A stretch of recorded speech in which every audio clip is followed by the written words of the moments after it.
I was in Madison Square Park and I ended up getting back inside and I woke up from my blackout on the couch with my son strapped in the high chair, eating Cheerios, watching Nemo.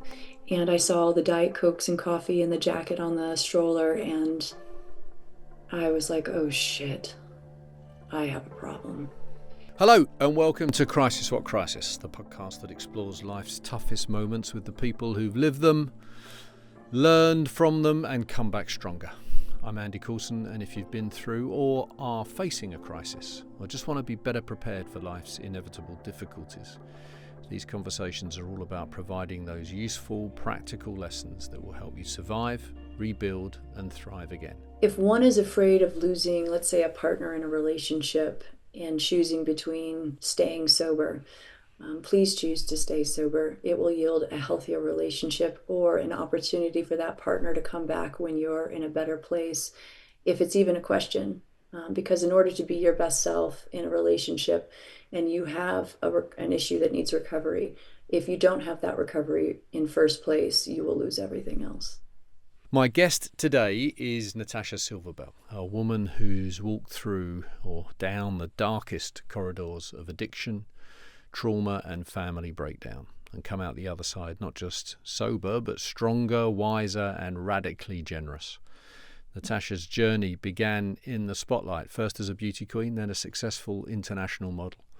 But behind the glamour, she was battling a near-perfect storm of personal crisis, addictions, an eating disorder and trauma as a result of her strict religious upbringing. Her moment of reckoning came when she blacked out whilst caring for her 13-month-old son. That was the crisis that changed everything. Since achieving sobriety in 2008, Natasha has dedicated her life to helping others do the same. She's the founder and CEO of SilverBell Global, a renowned international recovery coaching company. She's worked with well-known and less-known troubled individuals and families, and the nature of the crises she helps navigate are rich and varied, and may even involve the help of the former US Navy SEALs who are part of her global network of consultants. But the common theme in her work is a loss of control. And Natasha has built a stellar reputation as someone who can help coach her clients back to a place of stability, of meaning and of productivity. She's also the driving force behind a number of initiatives that support families, adolescents and those without the means through tailored trauma-informed recovery. What sets Natasha apart, I think, is that she doesn't just talk about crisis. She maps it, she lives it, she walks beside others as a guide to help them through it. Her approach blends structure, discipline, deep empathy, and she does all this while raising 3 children as a single mother. If you're in the thick of something painful or standing at the edge of change, Natasha's story offers something rare. Truth without judgment, tools without dogma, and an unshakable belief that even our lowest moments can become the foundation for something redemptive and something powerful.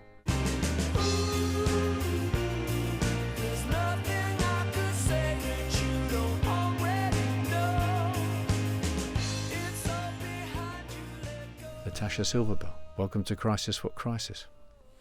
Oh, wow, Andy, thank you for that really eloquent, beautiful, poetic introduction. Thank you for doing what you do and creating an opening here where we can really be of maximum help and service to those who might lean into this conversation. Well, thank you, Natasha.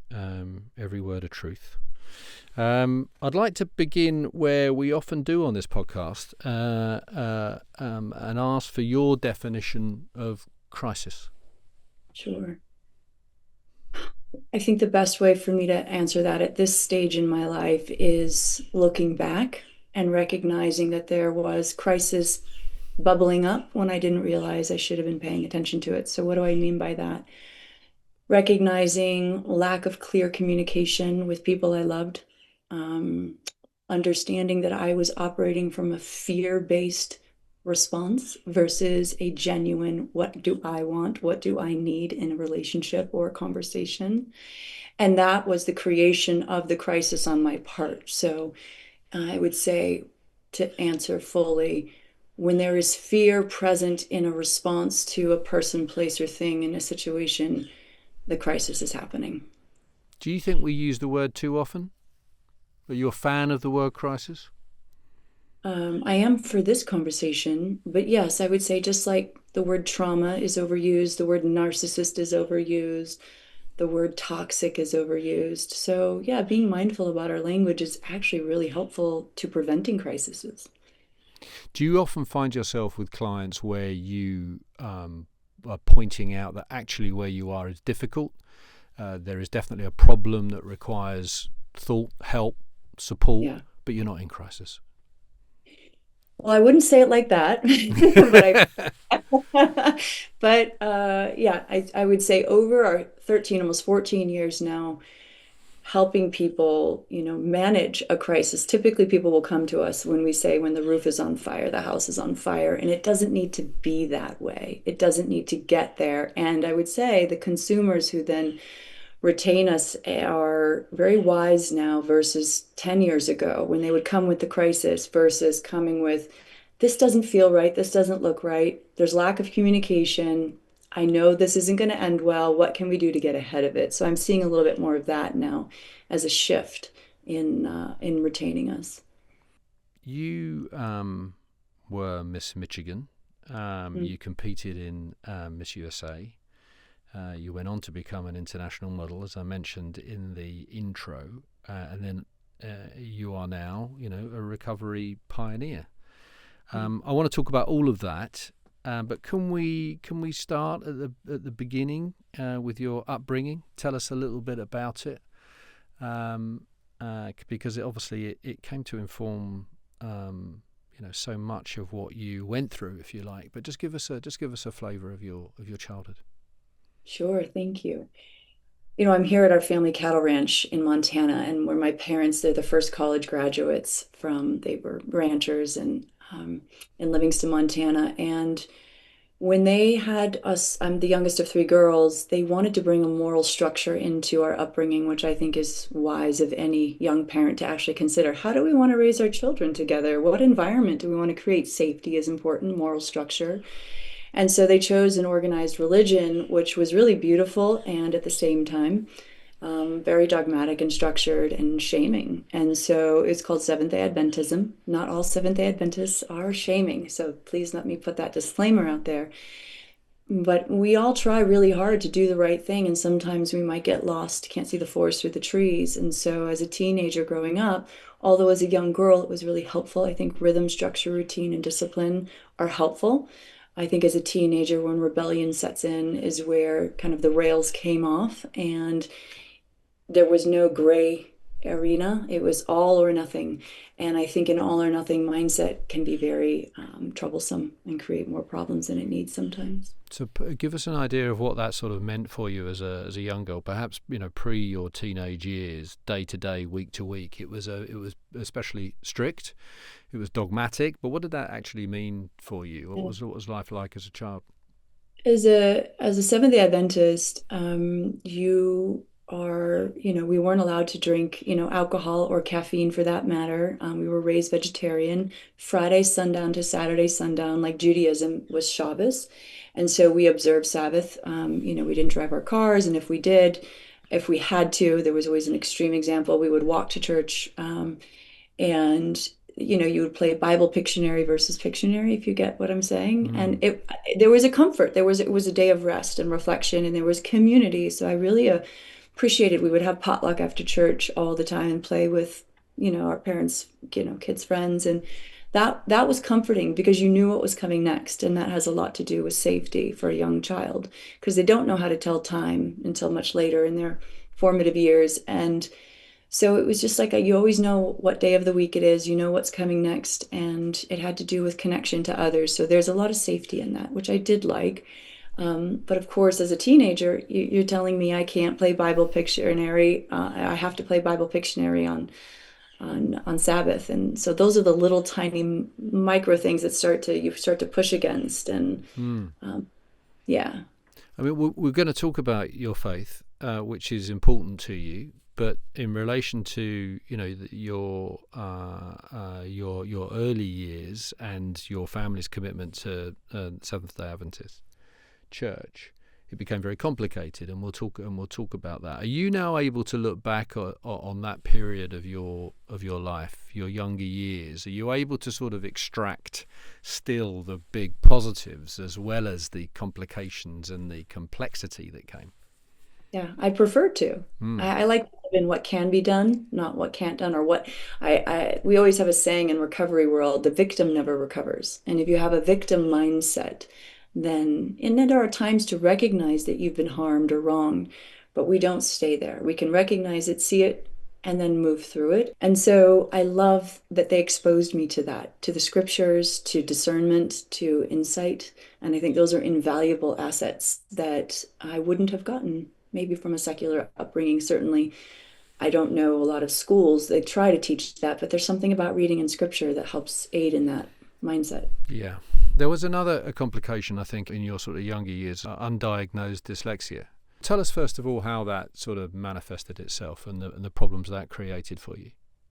Yeah, I don't mind sharing my age. I was, I think, in second grade in 1982, and I wasn't able to read as proficiently as my peers. And when the teachers, called in my parents and kind of shared the idea that I should begin tutoring to understand something called phonics, I'm not able still to this day it's just the way my brain is set up to sound out words very well. Thank goodness for technology because I can play how to speak the word and then I know it. So I used to have to slow down and look it up in the dictionary and phonetically try and sound it out, which is still to this day challenging unless I can hear the word spoken. And so I was very slow in my reading. My comprehension was great, but it took me, I don't know, 10 times the length of reading a paragraph that my peers. So my self-esteem shot down. So like if you're doing a spelling test or you're doing a read this paragraph and turn it in, in class, I remember in third grade, all my friends were turning in their papers within 10 minutes and I was a half an hour. So it was quite devastating to me to be so slow when I knew I wasn't stupid, but I felt like it. Yeah. I knew I knew material, but I wasn't fast, so I wasn't good, I guess, in my head. And at that stage, the school system just wasn't set up for it. And even with the It, best will in the world, parents really, and this is a difficult thing to, I suppose, come to terms with and to do something about. well, we all learn so differently, and I think there's a lot of now movement in the States for sure happening, and certainly in the UK about teaching different ways to people. It doesn't minimize their ability to be helpful in society just because they can't finish their exam at a certain amount of time. So tell us about the road that led you towards modelling and in your first career. So take us from the sort of teenage years into New York and the Ford Model Agency. Sure. When I was 17, there was a hometown beauty pageant called Miss Berrien Springs. I grew up for the schooling year in Berrien Springs, Michigan, where the world headquarters for Andrews University, where my father was professor at the Seventh-day Adventist University in architecture. And my grandmother, who raised me out here in Montana in the summers, she was called the Queen of the Valley. So there was always this ring, and she was very proper. And although it was a cattle ranch, there's something about holding yourself well. She grew up in the Depression, so it was funny. We were making a joke about you sound like my father before we got on. Not me, but someone was having you sit up or what have you. And my grandmother used to always say, sit up straight, put your shoulders back in a very loving way. I could hear it from her. And eat. We practiced etiquette. We wore her fancy jewelry. And because we couldn't do that as Adventists, so the summers I kind of cheated, if you will, on the religion with her, and it was really fun. And there was a camaraderie I had with my grandmother where she really could elevate my way of being seen in the world. And so then when a beauty pageant in our high school came available, I went out as a junior because that's how old you had to be, 17. And I was 17 as a junior. And beknownst to everyone, I won. And, I'd never worn heels before that, actually. Never had done my own makeup. And I won. And then it actually. Can I ask? Sorry, were your parents encouraging of it? I mean, given Yeah, the they sort of were the picture actually. that you've painted, Yeah, but then by then, yeah. but by then they did had become more relaxed and their attitudes had become more relaxed. Yeah. We ended up moving to Ann Arbor, Michigan because they got their masters and PhDs in their, my father got an architecture, my mom is a social worker. And so we were exposed to a secular way of life, and my parents realized the dogmatic approach that was happening and the pushback from three teenage girls on it.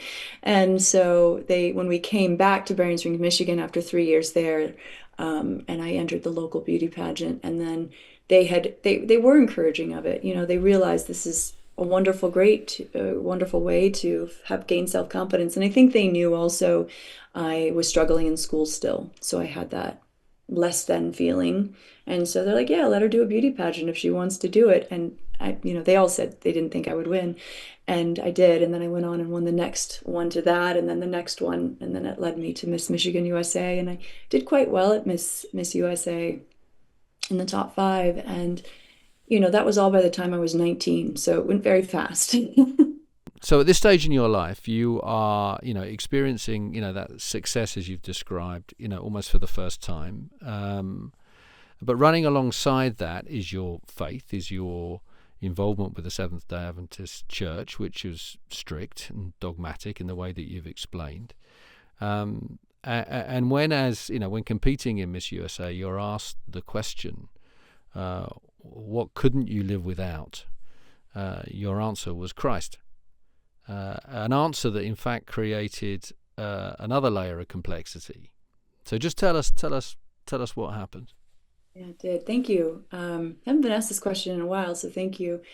When I won Miss Michigan at 18, and then, you go the following 6 months or whatever later to Miss USA in South Padre Island, Texas, I had to take 2 weeks off of university, and I was a student at Andrews University, the Seventh-day Adventist, where my father was a professor and we had grown up. And so I had to do that. It was a live show. And so in preparation for that, because you're wearing jewelry and you're wearing a swimsuit on national television, you're revealing your body and you're glorifying yourself in a gown and all these things. And the filming, actually, the day of the filming for the live broadcast, Miss USA, was on a Friday night. And I didn't know at the time that I was being questioned to be basically denounced from the Seventh-day Adventist religion.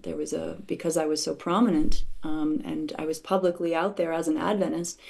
I was on the cover of the Lake Union Herald. It was a magazine that promoted, Seventh-day Adventist religion and local papers. And I was doing, book signings with Muhammad Ali at the time, because that's when in 1996, he had lit the torch and he'd come out of the shadows, so to speak. And so he lived in Berrien Springs, Michigan. That's where his home was. And so we did a lot of events together. And so there was a lot of attention. And so when I came back from Miss USA, a dear friend of mine who was a pastor, the youth pastor, had sat me down and he said, I just want you to know I advocated for you not to be denounced from the Seventh-day Adventist religion. They were going to dismember you, I guess.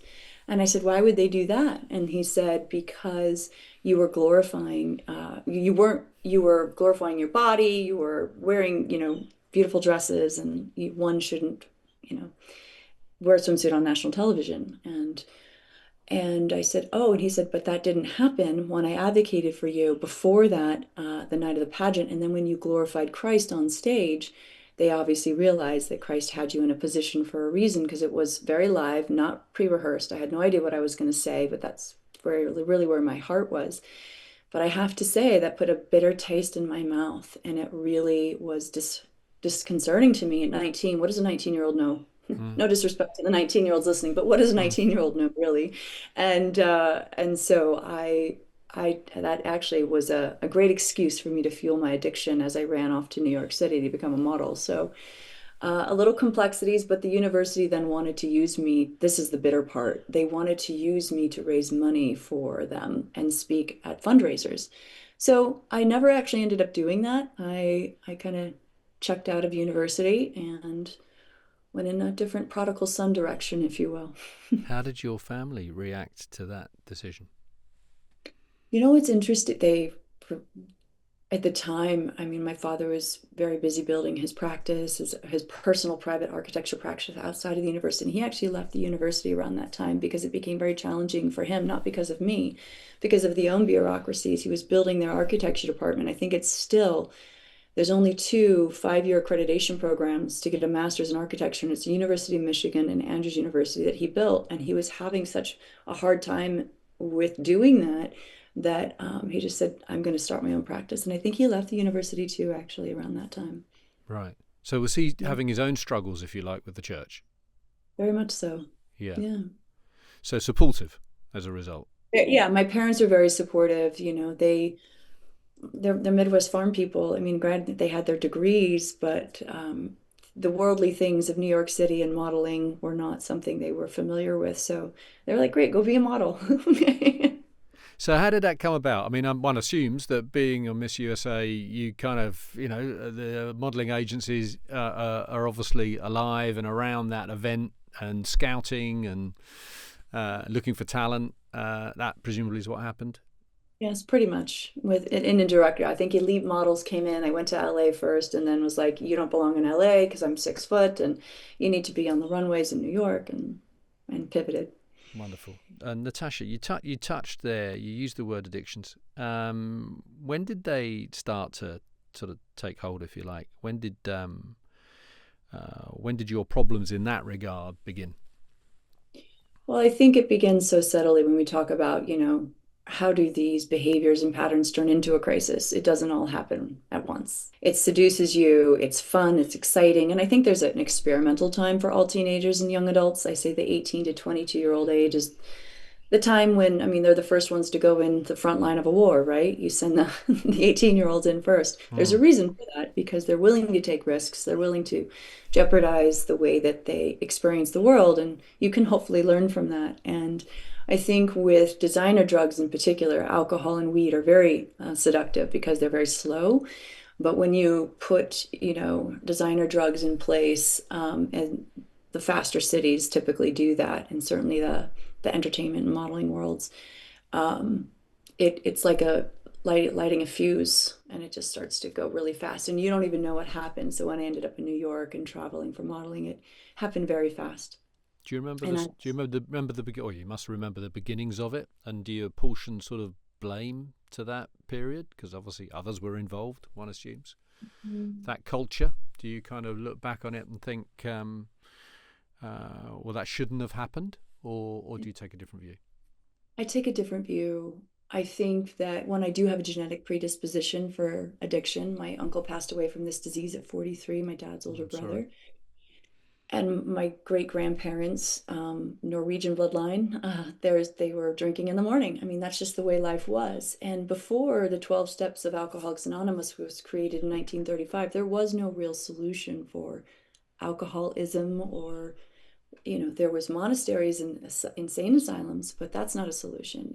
That's a temporary situation. So if you have a genetic predisposition that, yes, I will say that different environments exacerbate an addiction. They can let it on fire. Certainly, if everyone's using around you, when in Rome, you're always going to usually lean into, especially as a young person who hasn't identified who they really are in the world. And if you're valued for what you look like, that's a pretty vapid existence that you don't realize. It's bright lights, big city, and it's fun for a while, but it's certainly not lasting. And so I don't blame anyone. I certainly not blame myself, but know that whether I was in New York City, Paris, London, or if I was just on the ranch, I would have found a way to escape my feelings. I don't think, although I've never used at the ranch, that's my one like little disclaimer. I always came out here to detox. I realize now from New York City, I would come back and see grandma, and I didn't realize I would come out for 2 weeks and then I would get that itch again. Hmm. And that's when you think you've got it and everything's fine. But I think wherever you are, when people say to us when they hire us, oh, well, let's get him out of the city, he'll be fine. Yeah, maybe temporarily, but if he has to go back to the city, we have to get him back because they think the availability of substances are more extreme. Yes, and if that's where their home is going to be, they're going to need to learn how to stabilize there. So you can also have things shipped online today. And I started doing that in the late 90s, online internet. I started having drugs shipped to me, and FedEx was a big deal in the 90s. So things really moved a lot faster in the 90s. And Are these it's are not these? Can I ask Natasha? Are these prescription drugs? Are they or?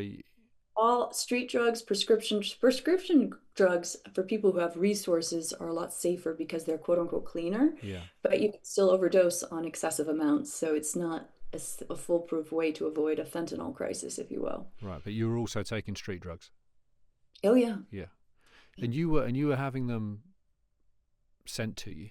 To really understand what addiction is about control. And my relationship with drugs was everything. And so if I could have it directly sent to me and I didn't have a middleman, then I was in control. Give us a feel for how you were living at that stage, because on one level you were clearly you were a high performing model. You were veneer of a very successful life, and operationally still very successful, and yet with this issue slowly building, as you say, over time. How are you getting through the days? Just tell me how what when you were dealing with all of that. How did you manage yourself? It was really hard, actually. I could have been quote unquote more successful, but I think, God always has a path for us. And so I would miss castings all the time. I would miss showing up for designers, but because people really valued when I did show up, how things went, the designers really asked for me, or the casting agents knew that, like, just get Natasha here. But it was pretty bad. I ended up getting fired from Ford Models right before 9/11. And I remember when they handed me back in the day when we had big modeling portfolios, it was down in Soho, and it was up this 4 flight of stairs. I went up and met with my booker for the 10th time, and she's like, "Can you get your act together? Are you using drugs?" And I was like, "No, I'm fine. I'm fine. I'm fine." She's like, "Well, Natasha, we're going to give you your books now. We're done." And I said, "Well, that's okay. I'll just go over to Wilhelmina and I'll get on their roster." And I did think I could. I was that ostentatious to think that, they didn't all talk. They all talk. Nobody wants a rejected model from one agency. Like if Silver Bell, or my name was Natasha Bell back then, if Natasha comes over, they were like, "No, I got blacklisted," pretty much. Goodness, I mean, you're laughing now because Yeah. you've got it all in the right place in your in your mind at the time. That must have been incredibly. It must have been I didn't incredibly I didn't difficult, or know. not? I was checked out and my drugs were Mm. more important to me, and I was running off to the south of France anyways. It was August in Saint-Tropez, so like what did it matter? And I was playing with my life, and then 9/11 happened and pretty much everything changed. So tell us what happened. What happened next? So we come back and 9/11 happens, and that was a crisis for sure. That is without question. And so much so that you become frozen in time. And I remember watching the second plane hit, looking at CNN to confirm that what I was seeing was real. Ironically, how we do that. And then I watched both towers fall. I was about 50 blocks north, so I was on 22nd Street from the World Trade Centers. And I remember that was the first night that I actually had enough agency. Interesting how a crisis can create Mm. movements of change for somebody's patterns and behaviors, right? Prior to that, there had been moments when you tried to kind of break from your addictions. You attempted sobriety, and as is more often than not the case, there's no instant moment. It is about slowly working towards it. There've been a few of those moments before that moment. There certainly was. Thank you. This is such an important question for those actually listening. I want to really help them lean in. How do you know when you have a problem? How do you know that internal private conversation you have with yourself? And I wanted to stop the hard drugs. I was probably 23, 24, 25, 25 at this time, and I had been trying to stop the last 2 years privately. I would have never admitted that to anyone. That would have been embarrassing because that would have meant like you didn't want the life you had, you didn't want to be doing what you were doing, but yet you were doing it. And I would remember thinking to myself, well, I'll stop cocaine now. If I just stop cocaine, I'll be okay.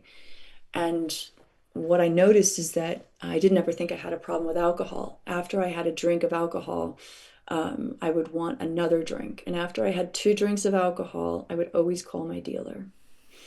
And that I started paying attention to, and I realized, crap, I can't drink. And I was like, I am never giving up drinking. Like, I wouldn't even see myself as an alcoholic when I came into the rooms of 12 step at all. I was an addict. I had a problem with hard drugs. I don't have a problem with alcohol, but I also did admit that if I didn't drink alcohol, I knew I wouldn't call my dealer. So I had to this conundrum I was wrestling with. But I, again, to your point, I didn't enter the rooms of AA until after I gave birth to my son, although I did get sober for his pregnancy when I found out. Right. And the other factor here that we touched on earlier, the kind of religious trauma that you were carrying as well. Was any of that becoming clearer in your mind during this process of sort of not dipping in, that's a wrong way of phrasing it, but you're phasing in and out of attempts to find sobriety? Was that slow? Was it? I'm trying to get the idea whether or not this is a picture that's slowly becoming clearer to you. Um, Resentments are a really big part of um, not just mine, but the people we always work with and people in recovery. Resentments of the church, resentments of my mother, resentments of, what I didn't have, the anger, the victim mentality were flaring up big time. And so that was fueling. And I remember in this arena of these windows, 23 to 26, of calling one of the pastors at the church and going, because I was really abandoned from even my family. I was not in communication with them. I was not in communication with anyone from the church. But I called up this pastor, Pastor Morrison, and I said to him, good family, and I said, why do we need Jesus? I don't get it. I was like so angry. Just, I was about ready to denounce it, which I then did do, and denounced it to myself, but I didn't understand why that piece was necessary. It wasn't even about God. And he tried the best he could to help me in that moment, but I wasn't willing to hear it. And so, yes, the resentments were coming more clear, but I didn't realize they were in control. You reference it there. Your family, you'd become estranged from your family. Given, and we'll get onto this, the work that you do now is so much about helping families through these situations. Just tell us a little bit more about that experience. It must obviously been incredibly painful for you all, but just give us a sense of what happened between you all during those years. Yeah. This 18 to, let's say, 22, 24 window is such a pivotal time for young adults when they want to separate from their families and flee the nest. And they want to find, there's a really great psychologist named Wendy Mogul. She's a PhD. She wrote several books. I've read all of them. And two of my favorites are The Blessing of a Skinned Knee in Parenting. She's a parenting expert. And she talks about allowing our children to fail and make mistakes and suffer that blessing of the skinned knee, let them get up by themselves. And so my parents did have a lot of that. And I am grateful that they weren't helicopter parents and they weren't coming after me. I mean, there's of course pieces of me that wishes they would have done an intervention, but I probably wasn't ready for one. And so what happens in that window of time period is that there's a lot of trying to find what it is I stand for, what is it that I believe. And yeah, I was angry and resentful at my parents because they were parenting me. I love them now. I'm here with them now, and I love you, mom and dad. You did a great job doing the best you could, and I don't think they could have done anything different. And I think there's Mm. a magical thinking with young adults that, oh, if my mom and dad had done this different, I wouldn't be where I'm at. I actually don't agree with that. I think we're all always meant to end up where we are. Sure, there are violent transgressions that should never occur. But I would say on a general scale, parents do the best they can with where they are. And that's the work, that's the lens I bring into the work today, because we do work with the entire family system. At some point, it is so essential to have them involved. And we don't know what we don't know. Mm. And when we do, we try to do better. What about your relationship with your sisters? I was really good at telling people what they wanted to hear. So I had one sister that would reach out to me that I would actually respond to, and she would know when to call me at 4 p.m.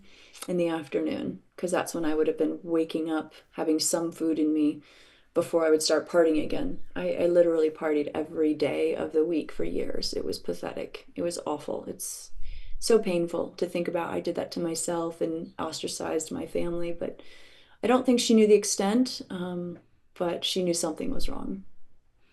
There's a moment, we're jumping around a little here with the story, but there's a moment, I think, when your son Sam was 13 months old, Yeah. where you blacked out whilst he was in your care. Just if you can, just paint a bit of a picture for us of what happened that day and the sort of hours that followed. Sure.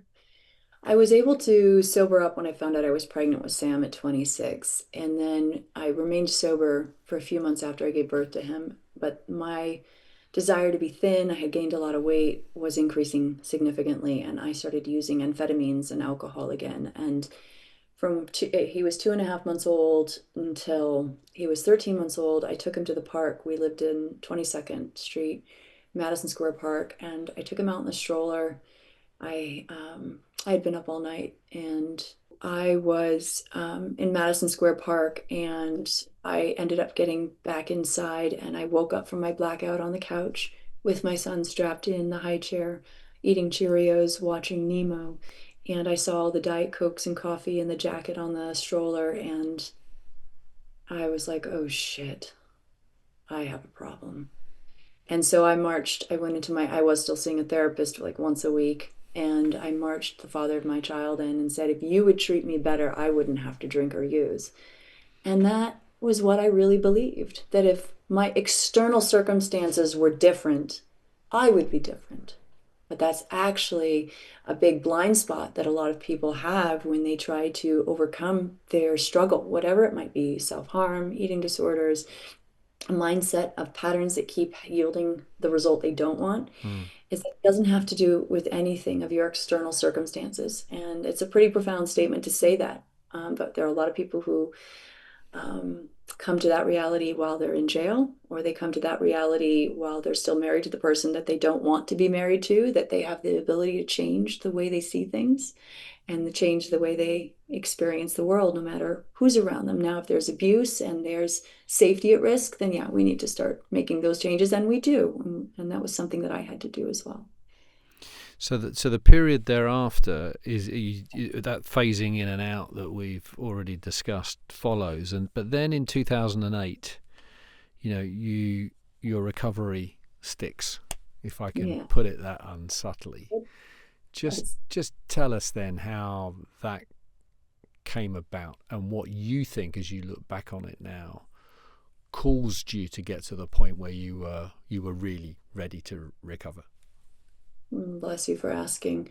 There was a 4-year window after that experience with my son Sam where I was able to maintain sobriety and have two more beautiful, healthy children in that window and nurse them and become Mother Earth.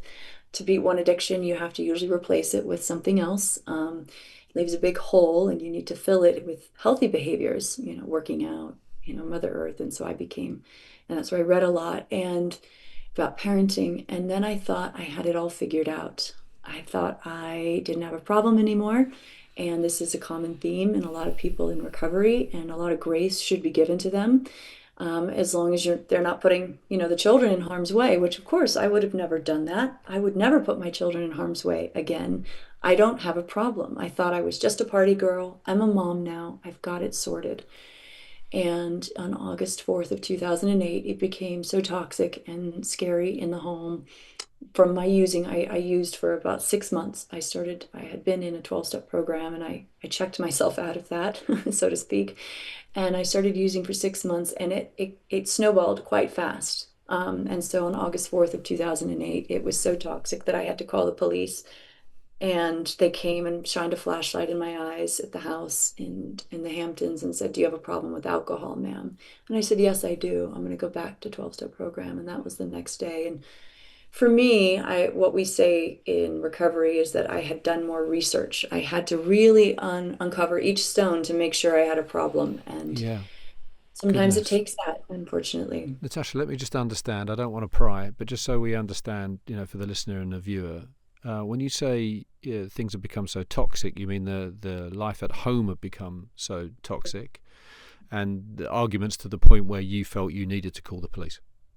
Correct. Well, I That's mean, exactly right. because you were at risk, because it had become Yeah, violent. there was risk. There was risk in the house, of being in harm's way. And I think that's what drugs and alcohol do. I'm not going to blame my partner. I was a part, takes two to tango. And, although yes, violence should never happen, physical harm should never happen, yelling and screaming and arguing. I don't take every invitation to a fight now. And I think that's something that you just don't know how to put the gavel down. I don't need to respond. I don't need to engage. I don't need to have that fight back that could then make it escalate. Mm, And I'm not mm.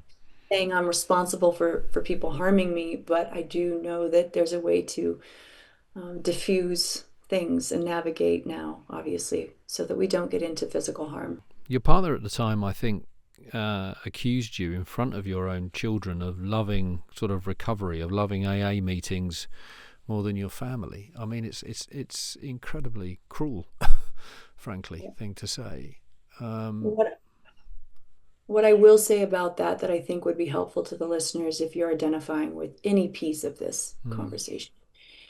Thank you for staying and listening, because this is an important moment to really say, if this is a piece of my life, what can I learn from this? So I want to be as helpful as I can and responsible with my story as possible. Is that our common denominator was substances.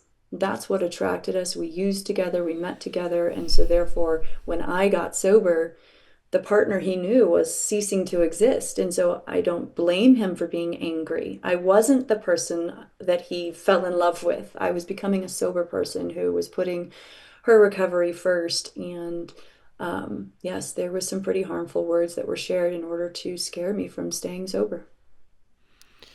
um, the sobriety from that moment, again, unsubtly put, stuck. Um, Incredible achievement, actually, Natasha. Mm. And I do think, I don't know if you agree, is achievement the right word to use there? I mean, what word do you use? I mean, do you feel a sense of pride about what you've achieved in terms of your sobriety?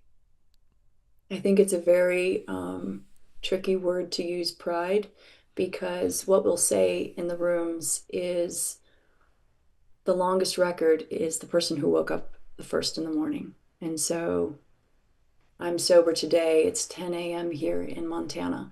And I hope to make it to midnight tonight without being a harm to myself or others. And that is my goal today. And so, although in August I'll have 17 years of continuous sobriety, I don't look at that. We say no fronts. It's important to stay and be where my feet are. I'm here in the present moment with you, Mm-hmm. and I'm really enjoying this conversation and being of maximum service and use. And that is what motivates me to want to stay sober today. Well, I'm going to say congratulations, and I'll take and it. I hope it's appropriate. Tell us then, Natasha, how that moment leads us to your work. 2012 is when you established SilverBell Global, but just talk to me about how you reached the conclusion that, as you've just eloquently put, that your life now is going to be about putting all of this experience, the good and the bad, to use for others. When did that moment kind of become clear? I got out of my own way and I tried on a lot of different hats, right? Becoming an event planner or, gala fundraiser,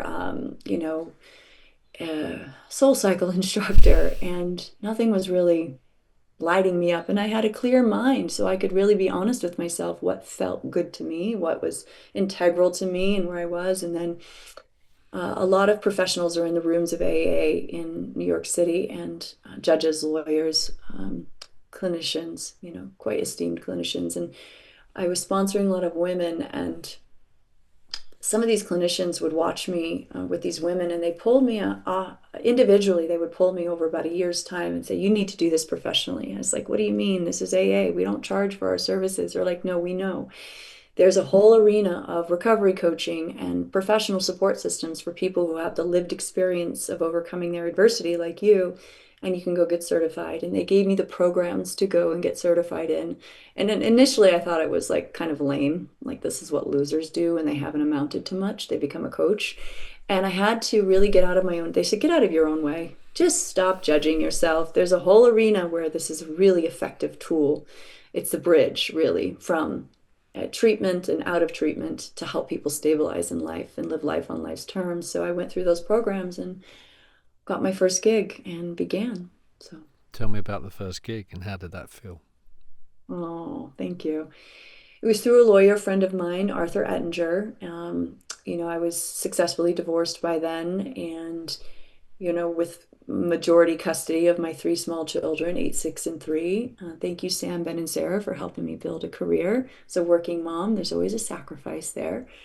And Arthur said, I have your first client. It was a mother of two coming out of treatment. And he said she's going to lose custody of her kids if she doesn't maintain her sobriety. And as Arthur always says, elephants don't marry giraffes. And so she was the better custodial parent option at the time. Hence, the partner wasn't as stable. And so I started going and visiting her when my kids were at school, a couple hours, 4 times a week. And after 6 weeks, Arthur said, now you're going to go in and speak to the forensic psychologist that's been overseeing your work. And I said, what do you mean, overseeing my work? You think you could have helped a sister out and told me I was being supervised by a forensic psychologist, like top level? He said, yeah, she's in a custody battle, and we are going to determine who's the better custodial parent. And he wants to speak to you about your work with her. I was like, gee, thanks. He's like, you're doing fine. Just go in and speak to him. So I did, very scaredly, in imposter syndrome. I knock on the door, I come in, he says, sit down. He barely looks at me with his little spectacles, little man sitting in his big leather chair, like Freudian. And he says, what are you doing? Tell me what you're doing. He doesn't look at me. What are you doing with my patient? And so I start telling him. I said, we are playing board games together. We're doing sticker charts, reward systems, chores. We're going to the grocery store, learning how to not walk down the alcohol aisle. We are learning how to deal with a crying child, a snotty-nosed child, when their zipper won't or their shoes won't go on. These are small children, and not become activated. And I was modeling to her how to be present with our children and not have that shame of knowing that you've been drunk with your kids. There's a lot of shame as a new sober mom to take on. And then he puts his pen down and he looks up at me and he says, because it's working. And it was like this moment that I obviously will never forget. And my whole nervous system just relaxed. And he said, I asked her what has been the most helpful to her as she's gotten better over these last 6 weeks, because she'd been in treatment a few times. And she had said, Natasha. And she shows me what to do. She doesn't tell me. And I think there's a lot to modeling healthy and appropriate behavior, which is what we still do today in our treatment teams. And there's a lot of good that can come from just being present with a person. That's wonderful. Complete validation. Yeah. And then he started handing me case after case, and he supervised me. And that the process we still have today is what we learned back then. Tell me about your model then. Sort of concierge recovery, a focus on the identified patient. Tell us what you mean by that and how your work kind of is structured from a practical perspective. Well, this is another provocative thing to share, but I think it's important that we speak the truth here. In the behavioral health world, there is a term called the identified patient. The identified patient, most of the time, is a symptom of the dysfunction of the family system. And I'm not here to judge what is dysfunction or not. However, if I am contracted and our teams are contracted to aid in a healthier solution, we certainly want to aid in all the family members that are ready and willing to make some changes in their life to help that identified patient not be in that pattern. And so we are different ways in which we go about assessing, treating, and creating new plans to help them move in a way that is sustainable consistently. And how do you do that? Well, there's usually a 2 to 3 week observation period where we're gathering information, we're working with the family, consultating in Zooms, or we have the therapeutic companion going in the home. And then after the 2 to 3 week assessment period, we all decide, the family members, our treatment team decide, we present a plan going forward after we've gathered information. We don't just offer that on the front end. That would be actually negligent. You can't know how to treat somebody until you get to know the family. It's like popping the hood of a car. You can't fix the problem until you see all how the parts are working. And so then we put together what we feel will be helpful in collaboration with that identified patient and the family members. Here's what we think the next 90-day cycle should look like. We do it in Q1, Q2, Q3, and Q4. And so it's typically a year-long process once we all agree after that assessment period. But oftentimes we're only staying present in the work at hand in that day because it yields the results for the next day. So as much as we can have these best laid plans, things pivot and change quite quickly, and you have to be flexible on teams um, to go Got where you. the So you're best. you're embedded really in the family. You and the advisors who work with you. This is not a kind of come and see me in my office, once twice a week. You're fully immersed. Correct. We go into the homes. We don't have a brick and mortar. We used to have a townhouse in New York City that we would do a treatments at, assessments initially if they were in New York City. But during COVID, that became very clear that we didn't need to do that. And we do send people into homes wherever they are around the world. And I touched on it in the intro. Some of the situations in which you are immersed are dramatic. Extractions of young people from difficult situations in which they've found themselves. Some highly sort of toxic and stressful situations for them and for their families. And you, as I think I understand the model correctly, will identify precisely what is required to bring some stability to that situation. And in some cases, that may well be deploying a former US Navy SEAL to intervene. Just keep it anonymized, of course, Yeah. but just give us a sense of the scale of sort of complexity that you're working with. There's a wide range. I'll start with there are three verticals in the company from primary eating disorders, primary mental health, and primary substance abuse. Within those arenas, there's a varying degree of extreme crises and also beginning crises. So we have different entry points. And I would say one of the most extreme entry points that we were asked to help manage and create a healthy solution, which we were able to do, was uh, a man in his 30s in a psychotic state of mind, unable to, um, living in their parents' home. And the parents had left the home because they were so unsafe, in a delusional state of mind. And anytime the police were called, he was able to come to enough to explain himself to not be taken in. And even if he was taken in a time or two, it's only a 72-hour psych hold. And then, you're given meds and it's a hot potato in the United States. I think when you're sectioned in the UK, it can be similar. You, you're overloaded and you want to just get people off and on their way and discharged. There's a lot of red tape you have to go through to maintain people in those situations. So what we were able to do was bring in some Navy SEALs to do an involuntary extraction because we had the parents' approval on their property, which of course he didn't have ownership of, and we were able to get him into a psych hospital and a psych hold for several weeks in order to stabilize and to create a pathway where he wanted to get better, and that's exactly what we did. Amazing. That story ends happily. It does. Not Mm, always. I'm no, not perfect in what we can deliver. It's really a sense of readiness with all the family members, but that was a good outcome. super. Um, you've said, Natasha, that recovery isn't selfish, that it's essential.